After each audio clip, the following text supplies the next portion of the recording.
The first few days in Arizona involved us getting comfortable, staying at Sheila's house, and getting used to the local area.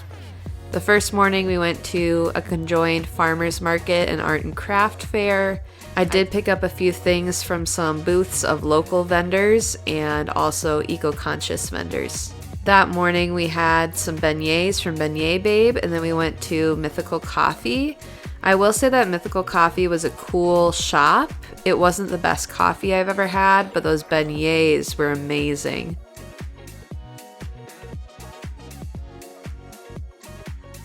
That first day we also went on a boat cruise where we learned about the city of Phoenix as well as the surrounding areas. And we also learned fun facts about the wildlife in this area and the environment and what has changed and what this area is really known for. That evening after the boat ride, we went and got gelato at Dolce Vita. They had fun flavors, and it was just a delicious way to end an exciting day. The next day was Superbowl Sunday. We spent most of it sleeping in, and then in the afternoon we did have appetizers and snacks and watched the game. Rihanna did an amazing job. My only beef with her is she didn't tell us she was pregnant until this moment. So I was fighting for my life with these people about body positivity. If a man ever says that women are too emotional, please show him this clip. I never want to hear men running their mouth again. And then 10 minutes later, where is he? He's on the field, running around, jumping, congratulating his friends like nothing happened. Day 3 in Mesa. Today is going to be a little bit interesting because I am working today. So the other 3 days or 2 days that we've been here has been the weekend. We came in Friday night, and then Saturday and Sunday I don't work. So this morning I have some more meetings and projects to do. I got up at 6 a.m., which was a little rough with the time change. But here I'll be working 6 to 2 instead of my usual 7 to 3. So after work, we're going to get coffee at a place called the Coffee House. It's in a local area called Agritopia. And basically it was farmland that they still grow a bunch of fruits and vegetables and produce on. But then there's also a lot of local shops, and all of the stuff within the local shops are from either local farms or are grown on site. And then we're going to peruse some local shops, and then at 3 p.m. this afternoon, we're going to go to a place called Taliesin West. And that was a school, and I think there still is an apprentice who lives there or works there, but it's a school, and it was a living quarters for Frank Lloyd Wright, who is one of the greatest architects in my opinion. He is really well known for the open concept, and at the time when he was creating that type of visual concept in a room, everybody was doing kind of the individualized rooms. So if you go into an older house, you'll see that unless it's been revamped and redone, a lot of the rooms are walled off and they're very individual, and you have a different experience in every single room that you go into, versus Frank Lloyd Wright started doing less walls and kind of rooms that just flowed together and everything was one atmospheric space. He is also well known for mid-century modern style, which is probably one of my favorite styles. I kind of like the newer version of it, or like the more modern mid-century version, but I really love that he uses shapes and colors. I think it's just such like a breath of fresh air after the last 2 years where everybody put gray and white and light blue in their house. It's nice to go into a space that has kind of that Southwest influence in terms of colorful furniture and walls and decor, but it's not also in your face. That's why I don't personally appreciate the Spanish style as much, because I don't want my whole house covered in color, but I do appreciate color and shapes and interesting things design-wise that draw your eye. So he's really well known for that too. So I'm going to go back to my meetings, and then we'll head out this afternoon and do that, and that's what you'll see next. As I mentioned, we went to the coffee shop at Agritopia Farms. They have a coffee shop, they have a lot of local businesses. They have something that's kind of like a grocery store. They sell locally grown produce, and then they also have small local businesses within that place as well. As a visual merchandiser, this was just amazing to see how people can set up a store. That afternoon, we went to probably my favorite experience of the trip, which was Taliesin West, as I had mentioned before. A concept I found really fascinating was how much he focuses on different perspectives and dimensions. For example, in this clip, you see the mountains in the background, Taliesin West is in the middle ground, and then we as the viewers are looking at it from the foreground or the closest perspective.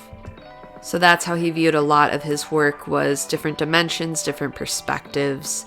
I also found it fascinating that a lot of these windows that are in here now were not original to the space. For example, with this vase, they didn't move it, so they just cut out a hole in the glass that they later put in. The size of this place is really deceiving visually when you drive up. It's actually much bigger than it appears, on camera, but also in person when you're arriving here. There's a lot of open space and a lot of natural light. I can see how he would be inspired every single day being here.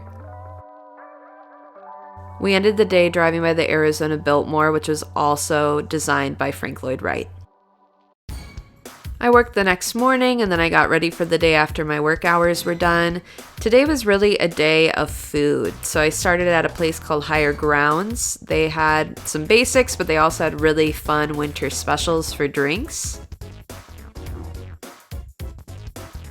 Then we went to a place called the Toasted Mallow, and they have specialty s'mores. Sheila got cupcakes to bring home, and we had a cookie s'more sandwich, basically.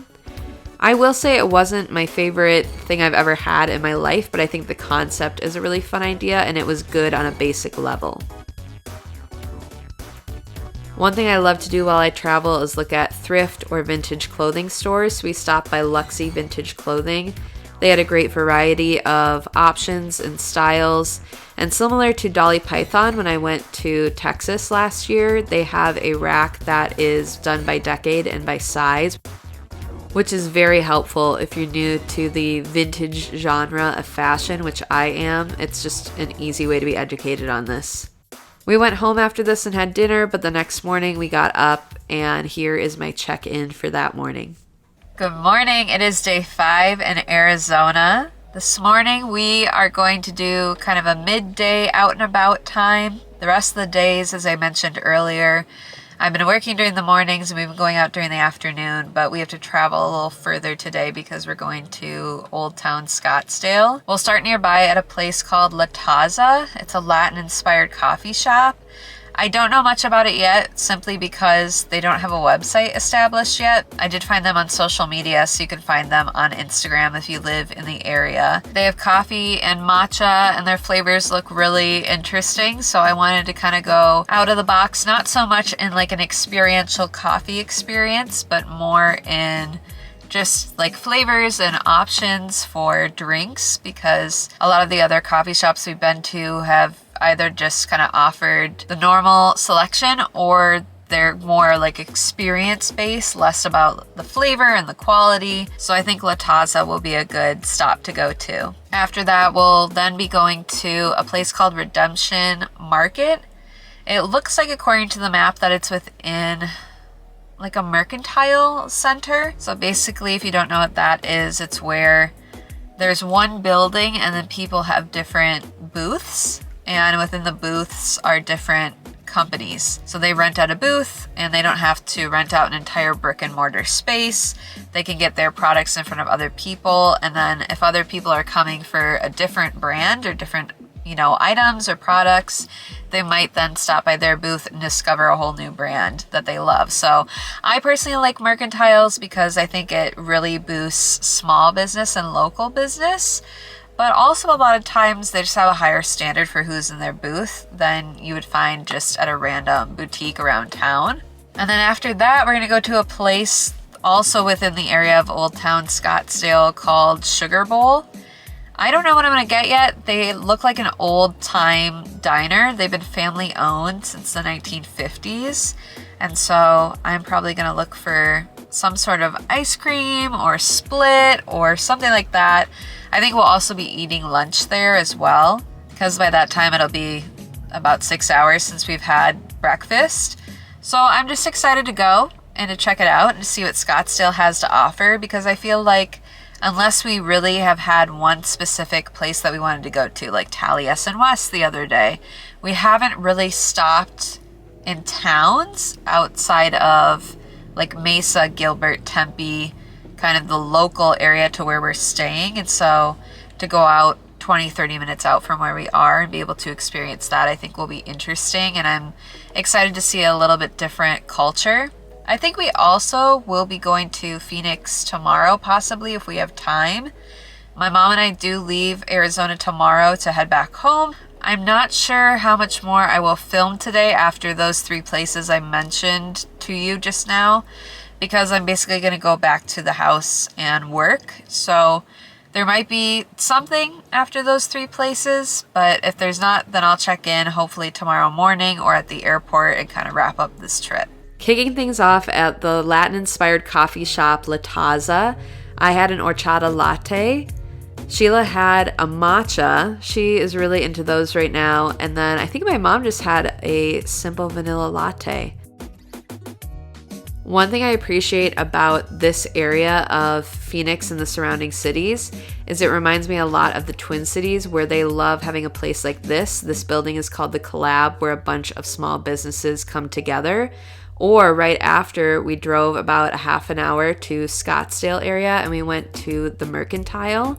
And these are all booths that are small and local businesses. I really feel like they encapture the same feeling that the Twin Cities has, which is loving to support local, trying to find items that are one of a kind that you won't find anywhere else, and really being supportive of small, family-owned, locally located business.